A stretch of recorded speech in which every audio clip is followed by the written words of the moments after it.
Então, depois de entender um pouco sobre os 6 estágios do seu comportamento humano diante dessa crise, do novo normal, diante de situações inexplicáveis, a gente vai falar sobre as variáveis de comportamento, né? Essa adaptação à nova realidade, como que cada comportamento, cada arquétipo, cada personalidade, cada variável, ela afeta isso.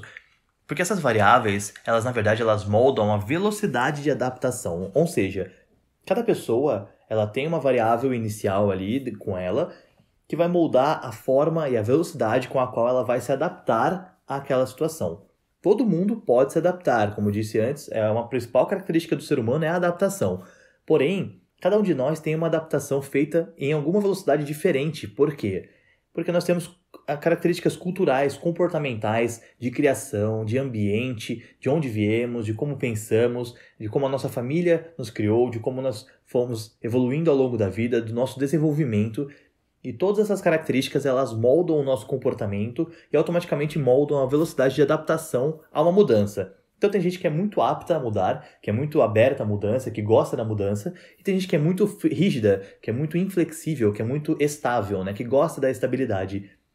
Então, falando um pouquinho sobre essas variáveis, eu separei algumas aqui para a gente colocar em contrapontos, né, e entender. Então, por exemplo, a gente tem a variável de mente aberta em contraponto com a variável de pensamento conservador. Algumas pessoas elas são muito mente abertas, elas têm a mente muito aberta a uma mudança, como eu acabei de falar, e elas estão abertas àquilo, elas abraçam a mudança e vão atrás da oportunidade. Se você tem essa mudança, se você aquilo está acontecendo, eu não tenho como negar, eu preciso lidar com aquilo. E eu lido com aquilo de maneira melhor. Eu estou apto a pensar em mudanças. Eu estou apto a imaginar que isso pode vir a acontecer. Então, se acontecer, é mais fácil. Mas se eu tenho um pensamento muito conservador, se eu acho que o passado sempre foi melhor, não se fazem mais músicas como antigamente, são frases que a gente vê por aí. Se eu penso dessa forma, obviamente eu vou ter muito mais dificuldade de lidar com uma coisa que está mudando na minha frente, né? Porque eu não acredito que ela possa acontecer. Então, quando ela acontece, a minha chance de rejeitar aquilo é muito maior. Porque se eu não acreditava que ela poderia acontecer, aquilo vai contra a minha crença, vai contra aquilo que eu acredito, né? E para dar um embasamento maior, a gente tem mais um contraponto de variáveis aqui, que é o de cultura religiosa e cultura progressista. Lembrando que, eu não estou falando que o religioso não é progressista, tá? Estou dizendo que quando você é criado numa cultura religiosa muito forte, você tem a visão religiosa, você tem aquela visão que ela é um pouco doutrinada. Então, se você foi criado por uma família que é fanática religiosa, então veja bem, o problema não é a religião em si, mas o fanatismo religioso, a sua possibilidade de se adaptar a uma situação nova é muito pequena.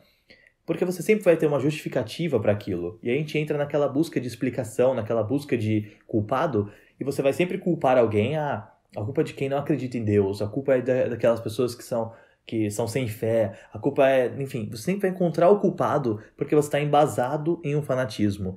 E se você tem uma cultura progressista, que veja bem, também não estou falando que é a cultura sem Deus, sem fé, tá? É uma cultura que eu digo ambientada em o que acontece hoje vai construir o meu amanhã. Essa cultura de progresso, que o amanhã vai chegar e eu preciso estar pronto para ele, porque depois de amanhã é outra coisa, entendeu? Essa cultura. Não estou falando nada sobre contrário à religião, contrário à fé também. Mas se você tem essa cultura progressista, se você é sedento pelo progresso, se você aceita o progresso, sabe que ele tem um preço, que ele tem um custo, que ele vai machucar, mas que ele vai ser necessário, ele vai acontecer, querendo ou não, a chance de lidar com aquilo melhor também é maior. O nosso terceiro contraponto aqui é o desejo de estabilidade contra a vida aventureira. Então, a vida aventureira não é ser porra louca, sabe? Não é, tanto faz a minha vida, não sei o quê, natureza selvagem, sabe? Vou morrer no Alasca. Não tô falando disso, mas eu tô falando assim, que a pessoa que tem desejo de estabilidade, que segue o script padrão da vida, eu quero ter 2 filhos, eu quero comprar uma casa, eu quero ter um emprego estável, trabalhar por 30 anos nele, 35 anos e me aposentar, e depois da minha aposentadoria eu vou viajar, enfim, eu construí uma estabilidade na minha vida e aí de repente, tudo aquilo ruiu.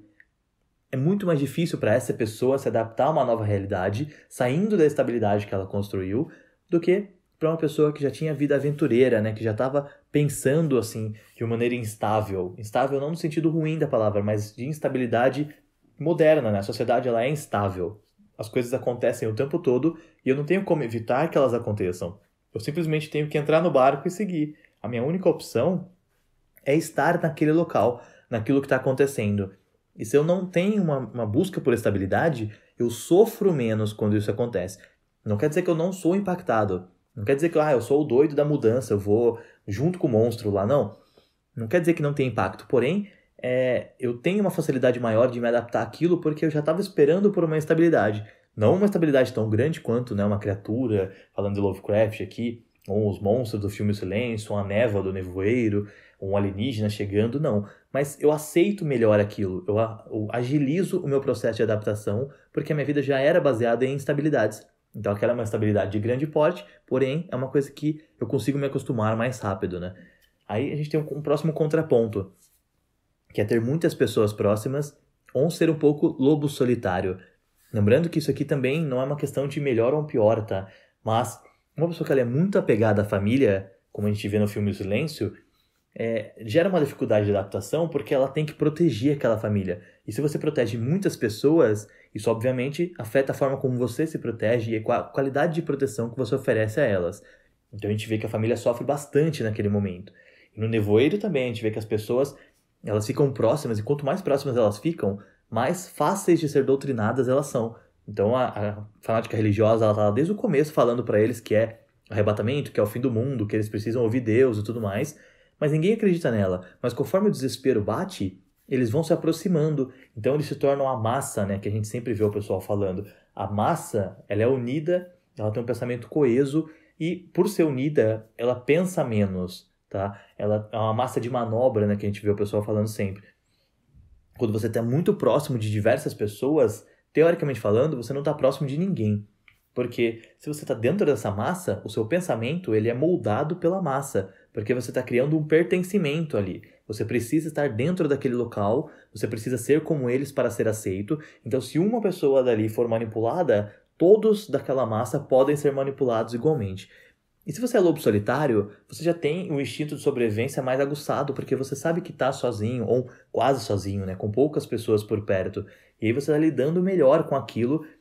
Como eu disse, não é uma vantagem ou uma desvantagem, tá? Não estou incentivando ninguém a ser lobo solitário, porém é mais prático, né? Você proteger a si mesmo, ou proteger as pessoas realmente importantes para você, do que se você quiser proteger todo mundo, né? Todas as pessoas que estão ao seu redor, a quantidade de pessoas é muito grande, enfim, isso torna essa adaptação mais dificultada, porque você vai ter que lidar com diversos pontos de vista, diversas perspectivas, e isso traz essa dificuldade, né? É um contraponto importante ali também para a gente argumentar. Então, assim, é muito complexo, né? Porque se a gente trouxer esses exemplos, essas histórias de ficção, por exemplo, de terror, o religioso fanático, diante de um ser alienígena, ele vai reagir exatamente igual um ateu diante de um deus, né? Diante de um deus monstro, como a história do Lovecraft diz, que são os deuses antigos que acordam. Então, você se imagina só, se um religioso fanático, que a gente citou como exemplo agora, ele vai ter muita dificuldade de lidar com um alienígena, né? Como que vai ser para uma religião aceitar um ser alienígena pousando aqui na Terra? Lidar com essa questão de um ser de fora do planeta, como que a gente vai justificar aquilo e manter a Bíblia como um livro, né, imperativo, como um livro que ensina algo? Mas da mesma forma que vai ser difícil para eles, esse cenário, se a gente encontrar, por exemplo, dentro das histórias do Lovecraft, uma pessoa que é completamente cética, e aí ela tem que lidar com aquele monstro, ela tem que lidar com aquele deus antigo, com aquela criatura que é divinificada, né, que é uma entidade. É a mesma dificuldade, entendeu? Então não é a questão de ser fanático religioso, é a questão de você ter uma variável de comportamento que te coloca num cenário mais difícil de se adaptar. Você encara aquilo de uma outra maneira, né? E afeta a sua forma de enxergar o novo, afeta a sua forma de enxergar o inexplicável. Então a nossa personalidade, ela é construída ao redor de crenças diferentes. Mesmo para o ateu, mesmo para aquele que não acredita em nada, isso é uma crença, tá? Essa é uma crença diferenciada. Essa é a crença que molda o comportamento dele, é a cultura que molda o comportamento dele. E, obviamente, vai mudar a forma como ele encara a situação, como ele olha para aquilo e como ele entende que aquilo está acontecendo, como ele vai lidar com aquilo, quão rápido ele vai se adaptar àquilo. Tudo isso é impactado pelas variáveis do nosso comportamento.